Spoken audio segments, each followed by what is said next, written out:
memang banyak upaya lah yang kita lakukan. Ya salah satunya kita juga setiap saat itu, setiap 1 jam sekali pasti dihimbau tuh.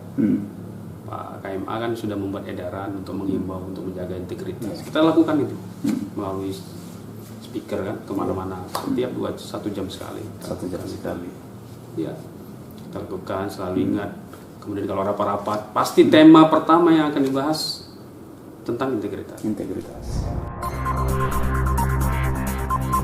Sejak zaman Pak Minanur kita lanjutkan lagi sekarang. Kemudian kita tambah lagi dengan beberapa program lah, termasuk terobosan semacam inovasi.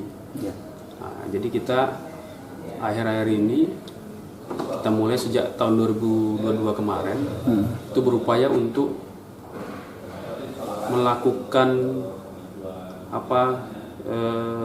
administrasi pemerintah berbasis elektronik dan terintegrasi.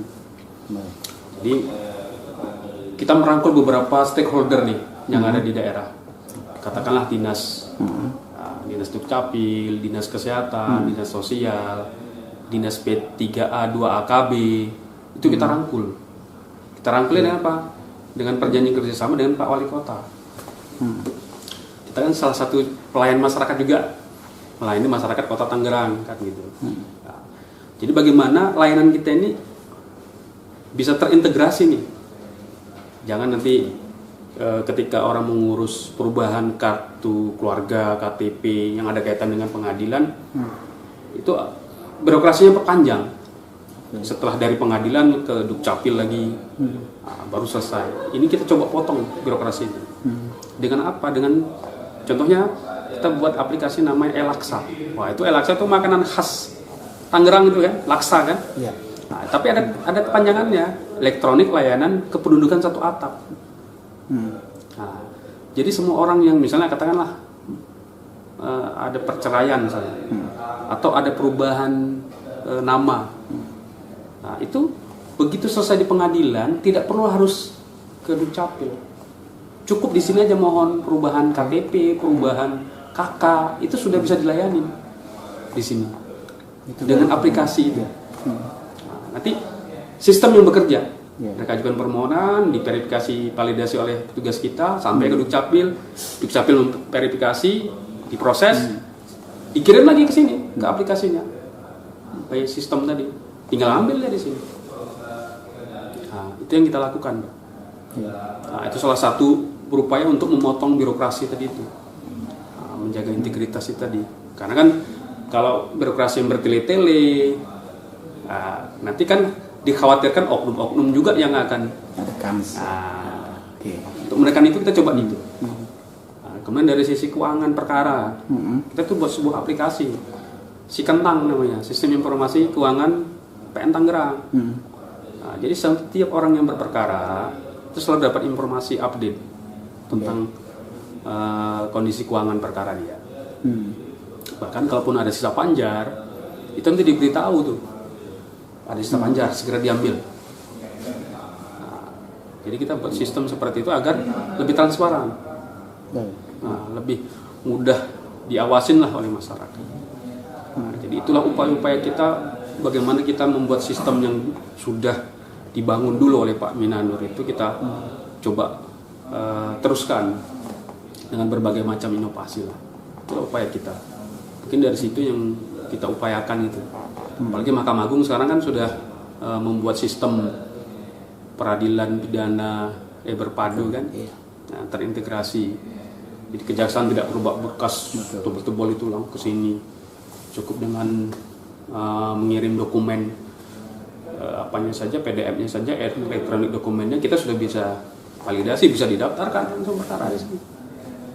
Nah, itulah bentuk Mahkamah Agung, bentuk kita selaku satuan kerja berupaya untuk mewujudkan satu integritas, kemudian yang kedua sebagaimana amanah Pak KMA, Pak Ketua Mahkamah Agung, peradilan yang modern, transparan, akuntabel. Dari sisi itu mungkin kita untuk saat sekarang ini kita coba galakkan itu.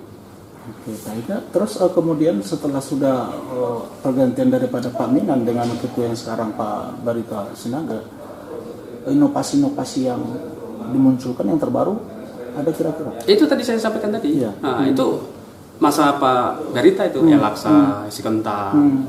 Itu Tapi gagasan ini sudah ada di Pak Minan belum, sebelumnya? Belum. Pak Minan itu kan hanya dua stakeholder ya, dinas sosial dan dinas kesehatan. Nah, kita tambah nih, Diperluas lagi. perluas lagi. Ah.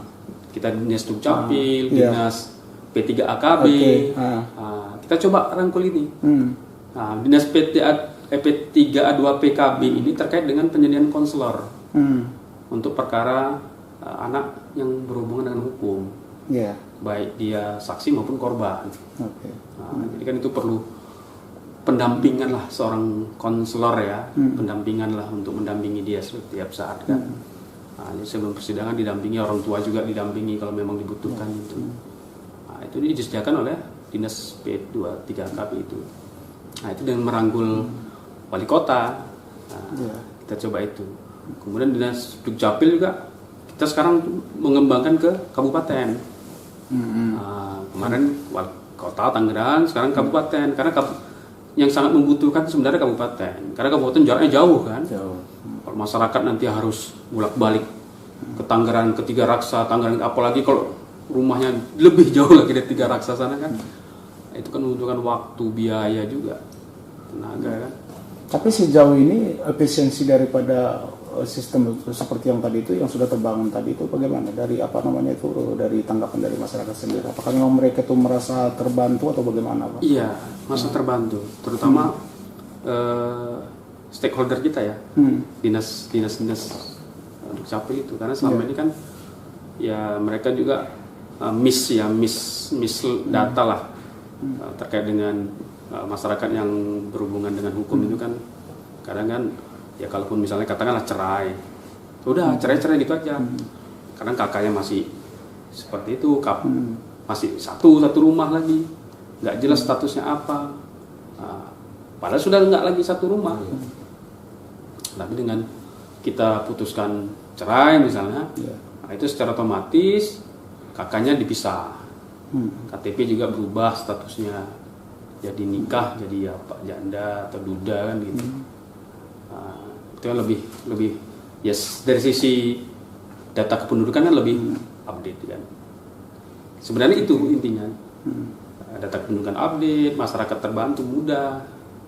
Ya, kita juga kan sebenarnya kalau dari sisi apa kita kan nggak ada, tapi kita berupaya untuk memberikan layanan masyarakat sampai segitu jauh.